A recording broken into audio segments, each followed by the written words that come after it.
In front of me is REALME GT 70 and today I would like to show you where you can locate all text correction options.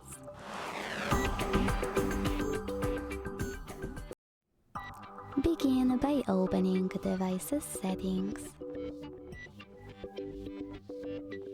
When you're ready, scroll all the way down and click on System and Update over here.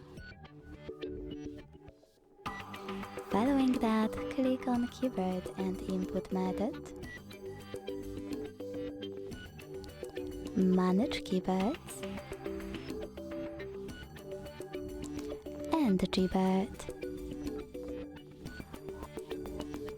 Now it's time to click on Text Correction to manage all of those options however you want to.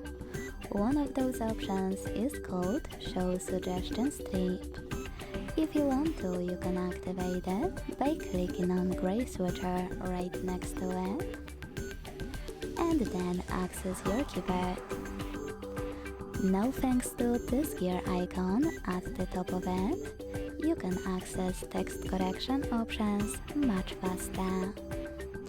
Thanks so much for watching. If you enjoyed this video, don't forget to leave a like, comment and subscribe.